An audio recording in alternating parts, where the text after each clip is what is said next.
Je vous le disais en titre, pour mieux protéger la ressource eau au Burkina, il existe désormais une police de l'eau, un nouveau concept développé.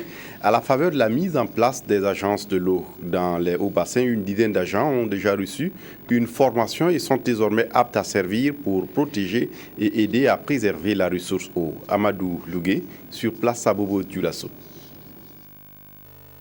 Ils ne sont pas des policiers, mais tout simplement des agents issus des services du ministère de l'eau, des aménagements hydrauliques et de l'assainissement. Après 2 semaines de formation, ils ont la mission de conduire la phase pilote du service de la police de l'eau. C'est une confiance que la hiérarchie a placée en moi. Et pour cela, je dois, de par mes capacités et la formation que j'ai reçue, faire valoir donc ces capacités afin donc de venir à terme des pratiques qui se réalisent sur le terrain concernant donc la ressource eau pas normale. Il faut donc chercher à normaliser à travers cette formation et nos formations de base. La police de l'eau consiste au contrôle de l'ensemble des cours d'eau, les lacs, les mares, les milieux aquatiques et les eaux souterraines. L'objectif recherché, parvenir à une gestion saine et intégrée des ressources en eau.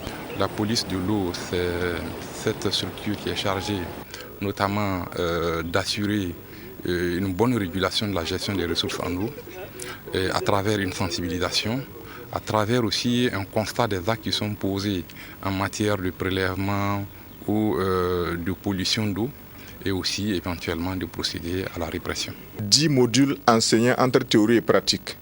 C'est cette prestigieuse École nationale des eaux et forêts de Denderso qui a eu le privilège de dispenser le savoir aux agents de ce nouveau service créé par l'État. Notre effort a consisté à mobiliser un certain nombre de compétences, de ressources humaines en matière d'eau, en matière de législation, en matière de judiciaire, et en matière d'écologie et même en matière de sécurité, pour que la formation de ce premier groupe d'agents de la police de l'eau soit la plus complète possible. Débutée d'abord dans le bassin du Kou, cette initiative devrait s'étendre à l'ensemble du Burkina Faso.